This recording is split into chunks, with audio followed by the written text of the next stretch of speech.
नयाँ पुस्ताको नयाँ सरकार र काम गर्ने नयाँ शैली।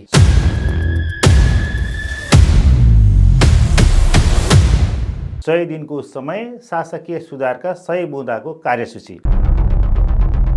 चैत्र 13 गतेको मन्त्री परिषदको बैठकले पारित गरेको उक्त कार्यसूचीको बुँदा नम्बर 5 मा लेखिएको छ, दलित तथा ऐतिहासिक रूपमा बहिष्कृत समुदायमाथि भएको संरचनागत विभेदप्रति औपचारिक रूपमा राज्यले माफी माग्ने र मेलमिलापको आधार तयार गरी सुधारमुखी कार्यक्रमको घोषणा गर्ने। चैत्र 19 गतेको प्रतिनिधि सभाको बैठकमा सत्तारूढ दल राष्ट्रिय स्वतन्त्र पार्टीका सभापति रवि लामिछानेले दलित समुदायमाथि गरेको विभेद सामाजिक गल्ती मात्र नभई सङ्गठित अपराध भएको भन्दै पार्टी, प्रधानमन्त्री र सरकारको तर्फबाट माफी मागेका थिए। यो देशको दलित समुदायलाई मैले आज सार्वजनिक क्षमा याचनाका साथ केही भन्नु छ। यो सरकार शताब्दीदेखिको विभेदको, अन्यायको, अत्याचारको इतिहाससँग पहिलो पटक सामूहिक र सार्वजनिक माफी माग्दैछ, त्यो पनि यो सदनबाट। सरकारको निर्णय र रवि लामिछानेले दलित समुदायसँग संसदमा मागेको माफीका सम्बन्धमा विभिन्न चर्चा परिचर्चाहरू भइरहेका छन्। कतिपयले यसलाई स्वागतयोग्य कदम भनेका छन्, कतिले रविले होइन राज्यका तर्फबाट प्रधानमन्त्रीले माग्न पर्ने भनेका छन्। क्षमा माग्नुहुन्छ भने माग्नुहोस् प्रधानमन्त्रीले, मलाई केही भन्नु छैन। कतिले राज्यले माफी माग्न पर्ने गरी नेपालका दलितहरूमाथि दमन नै नभएको पनि दाबी गरेका छन्। पीडित समुदायसँग राज्यले सार्वजनिक रूपमा माफी माग्न पर्ने कुराको उठान नेपालमा मात्र पहिलो पटक गरिएको होइन। यसभन्दा अघि पनि विभिन्न देशहरूमा पीडित समुदायसँग राज्यका तर्फबाट माफी मागिएका छन् र उनीहरूका हितमा हुने गरी सम्बन्धित राष्ट्रहरूले सुधारका कार्यक्रमहरू पनि ल्याएका छन्। कतिपय देशहरूले पीडित समुदायलाई क्षतिपूर्ति समेत दिएका छन्। आजको यस भिडियोमा क्यानाडा, दक्षिण अफ्रिका, जर्मनी, न्युजिल्यान्ड र संयुक्त राज्य अमेरिकाद्वारा पीडित समुदायसँग मागिएको माफी र त्यहाँका पीडित समुदायलाई राज्यको नीति निर्माण र मूलधारमा ल्याउन चालिएका सुधारका कदमहरूको बारेमा चर्चा गर्नेछौँ। नमस्कार, जियोपोलिटिकल लेन्समा।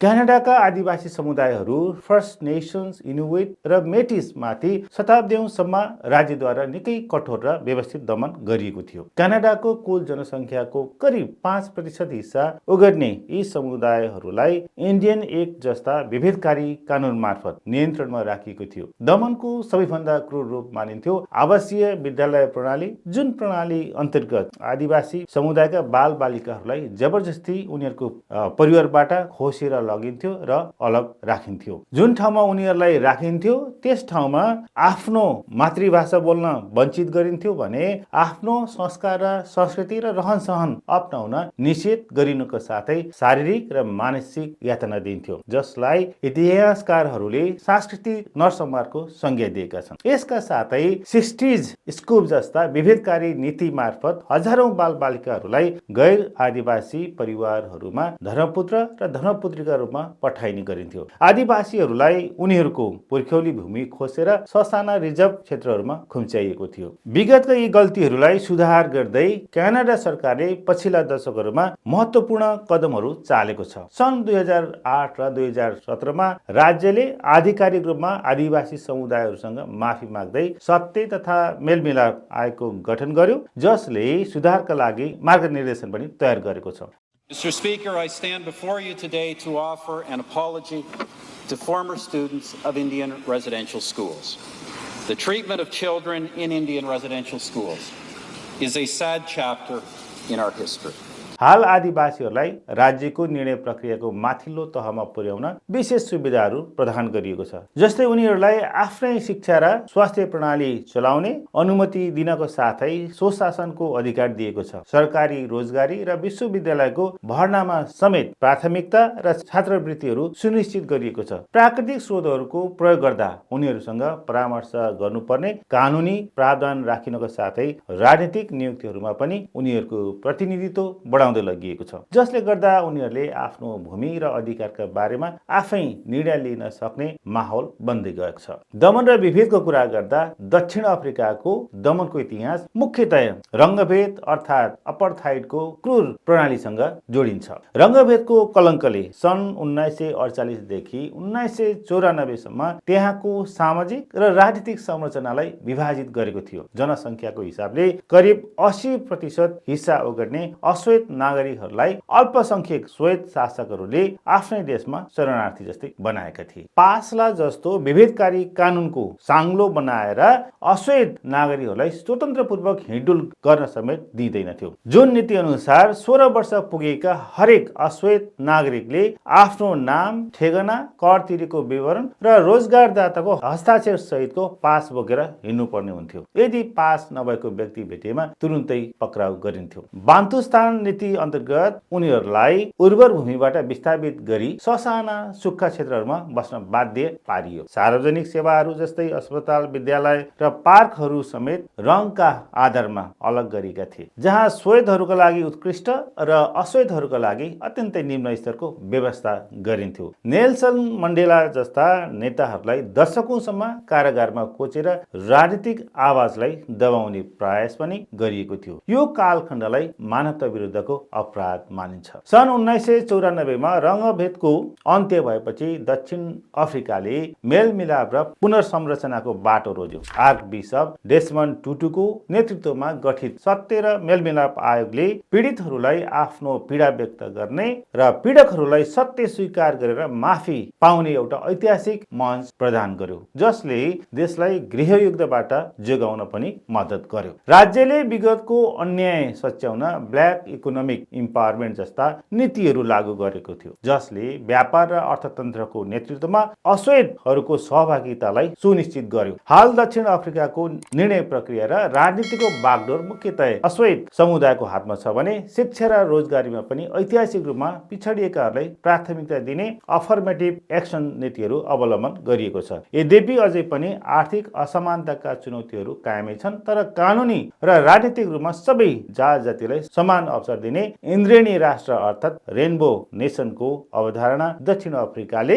अवलम्बन गरेको छ। अस्ट्रेलियाको स्टोलन जेनेरेसनको इतिहास पनि कम्तीको कहाली लाग्दो छैन। मेनल्यान्ड अस्ट्रेलियामा बस्ने एबोरिजिनल र उत्तरी टापु टोरेस स्ट्रेटमा बसोबास गर्ने टोरेस स्ट्रेट आइल्यान्डर आदिवासी समुदायमाथि गरिएको राज्य नियन्त्रित दमनको एक कालो अध्यायलाई स्टोलन जेनेरेसन भन्ने गरिन्छ। अस्ट्रेलियामा सन् 1910 देखि 1970 को दशकसम्म सरकारका नीतिहरू अन्तर्गत हजारौं आदिवासी बालबालिकाहरूलाई उनीहरूको परिवार र समुदायबाट जबरजस्ती अलग गरियो। बाबुआमाहरूबाट अलग गरिएका ती पुस्ता नै स्टोलन जेनेरेसन हुन् अथवा चोरिएका पुस्ता। जनसङ्ख्याको हिसाबले करिब 3.8% हिस्सा ओगट्ने आदिवासीहरूलाई श्वेत अस्ट्रेलिया अर्थात् व्हाइट अस्ट्रेलिया नीति अन्तर्गत मूलधारको श्वेत समाजमा विलय गराउने उद्देश्यले यो कदम चालिएको थियो। विशेष गरी मिश्रित नस्लका बालबालिकाहरूलाई लक्षित गरी उनीहरूको भाषा, संस्कृति र पहिचान मेटाउन सरकारी संस्थाहरू र श्वेत परिवारहरूमा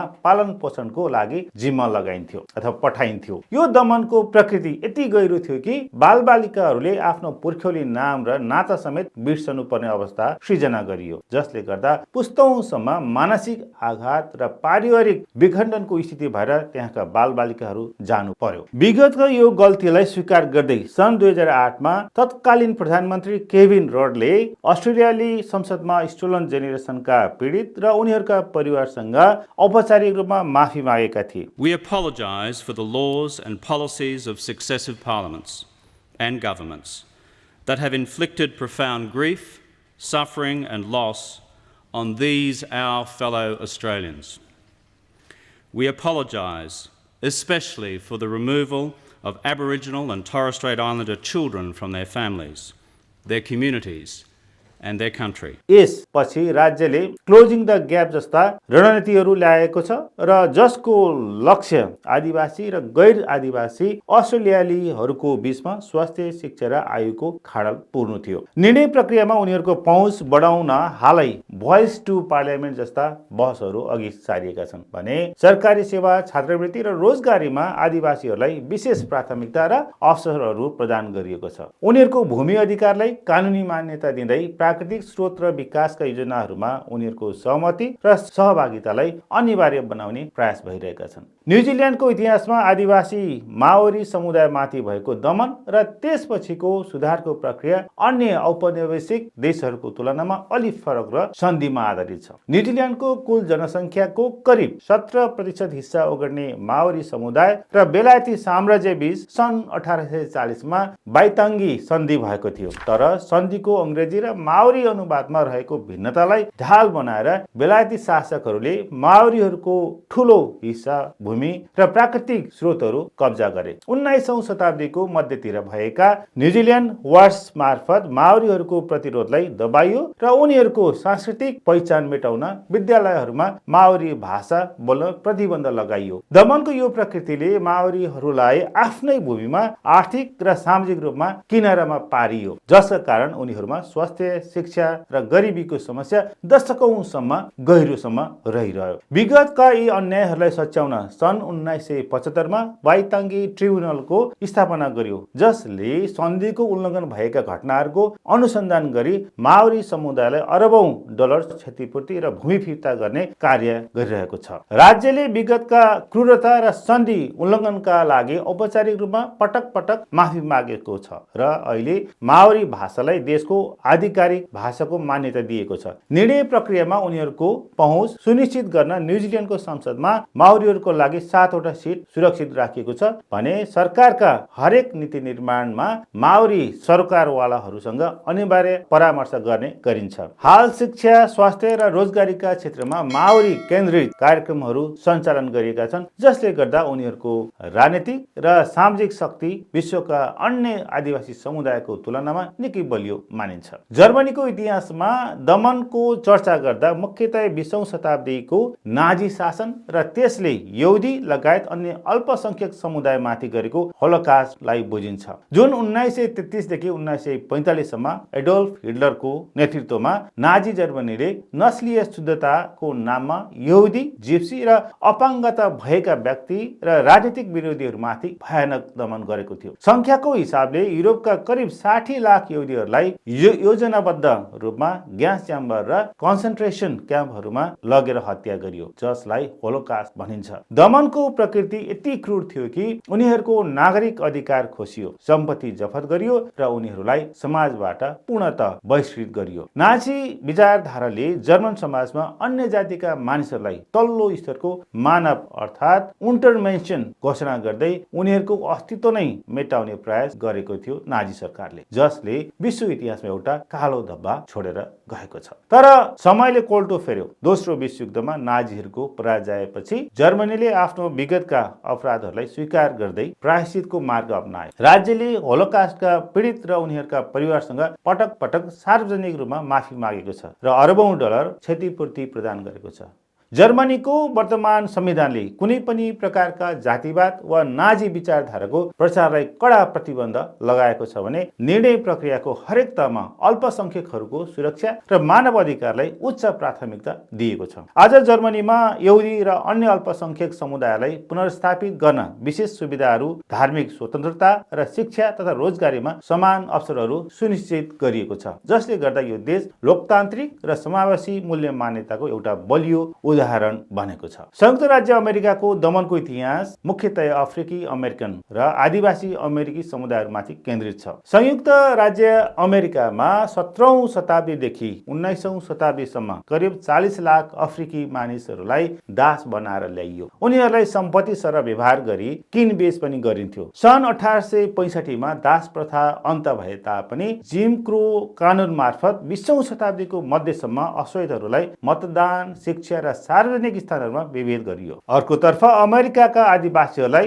ट्रेल अफ टियर्स जस्ता अमानवीय नीतिहरूद्वारा उनीहरूको पुर्ख्यौली भूमिबाट जबरजस्ती विस्थापित गरी ससाना रिजर्भ क्षेत्रहरूमा सीमित गरियो। यो दमनको प्रकृति यति व्यापक थियो कि यसले अश्वेत र आदिवासी समुदायको आर्थिक, सामाजिक र राजनीतिक जगलाई नै हल्लाइदियो र कमजोर बनायो। विगतका यी गम्भीर अन्यायहरूलाई सच्याउन अमेरिकाले विभिन्न समयमा महत्त्वपूर्ण कदमहरू चालेको छ। सन् 2008 र 2009 2009मा अमेरिकी संसदले दास प्रथा र आदिवासीहरूमाथि भएको अत्याचारका लागि औपचारिक रूपमा माफी मागेको थियो। सन् 1964 को नागरिक अधिकार ऐन मार्फत निर्णय प्रक्रियामा उनीहरूको पहुँच बढाउन अफर्मेटिभ एक्सन जस्ता नीतिहरू लागू गरिए, जसले शिक्षा र रोजगारीमा अल्पसंख्यकहरूलाई प्राथमिकता दियो। कुनै समय दासको व्यवहार गरिने अश्वेत समुदायका बराक ओबामा अमेरिकी राष्ट्रपति बने भने कमला ह्यारिस उपराष्ट्रपति भइसकेकी छन्। आदिवासीहरूलाई उनीहरूको भूमिमा विशेष अधिकार र कानुनी स्वायत्तता दिएर राज्यको मूलधारमा जोड्ने काम पनि भइरहेको छ।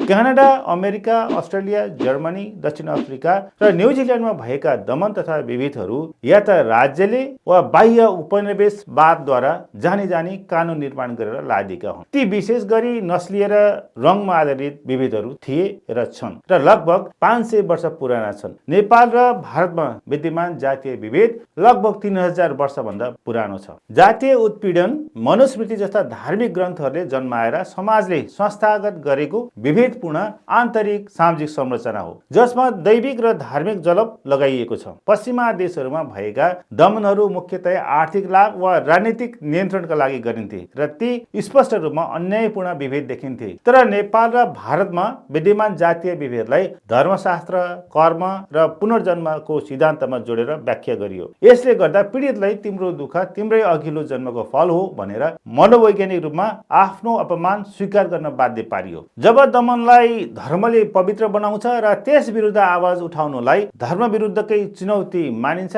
त्यति बेला विभेद सामान्य बन्दै जान्छ र पीडितले त्यसलाई स्वीकार्नुको विकल्प देख्दैन। त्यसैले आर्थिक रूपमा सम्पन्न वा शिक्षित भए तापनि दलित समुदायले भोग्नुपर्ने सामाजिक अपमान र मानसिक दासता अन्य देशका दमनहरूभन्दा बढी सूक्ष्म, टिकाउ र घातक छन्। अन्य देशमा आर्थिक उन्नतिले सामाजिक दर्जा बदल्न सकिने सम्भावना रहन्छ, तर जातीय दमनमा मानिस जतिसुकै शिक्षित वा धनी किन नहोस्, उसको जातको ट्याग र त्यससँग जोडिएको सामाजिक बहिष्कारले घरको दैलो पानी पँधेरोदेखि मन्दिरसम्म विभेदको तगारो भएर जानुपर्ने हुन्छ।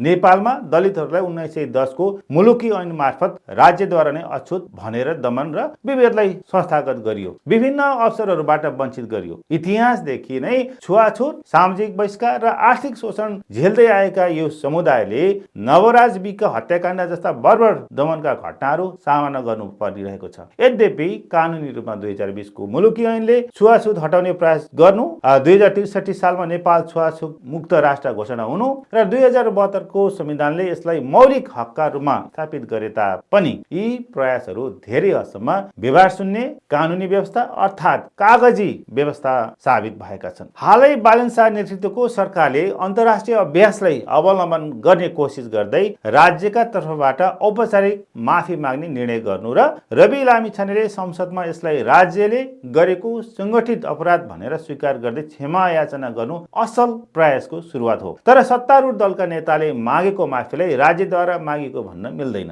र राज्यको तर्फबाट स्वयं प्रधानमन्त्रीले नै माग्नुपर्छ र त्यो सरकारी दस्तावेज र अभिलेखमा पनि रहिरहनु पर्छ। यदि रवि लामिछानेले मागेको माफीलाई नै राज्यतर्फबाट मागेको माफी मान्ने हो भने त्यो भ्रम हो र लोकप्रियतावादको स्टन्टबाजी मात्र हो। अर्कोतर्फ माफी मगाई भावनात्मक कुरा हो, व्यवहारिक पक्ष र दलितका हितमा निर्माण गरिने नीति नियम र सामाजिक न्याय महत्त्वपूर्ण कुरा हो। यी कुराहरूमा राज्यले कस्ता नीति तथा कार्यक्रमहरू ल्याउँछ, कस्ता कानुनहरू बनाउँछ, कस्तो अवसरको सृजना गर्छ र विभेदका घटनाहरूलाई कसरी अपराधीकरण गरेर दोषीलाई सजाय दिन्छ र कारबाही गर्छ र दलितहरूलाई समाजमा स्वतन्त्र र विभेद रहित जीवन जिउनको लागि के खालको कदमहरू चाल्छ, त्यसमा यो सरकारको नियत र नियति निर्भर रहन्छ। आजको यो भिडियो यहाँलाई कस्तो लाग्यो कृपया आफ्नो प्रतिक्रिया दिनुहोला र आजसम्म मेरो च्यानललाई सब्स्क्राइब गर्नु भएको छैन भने सब्स्क्राइब पनि गर्नुहोला र यो भिडियोलाई सक्दो सेयर पनि गरिदिनु होला। हस्, नमस्कार।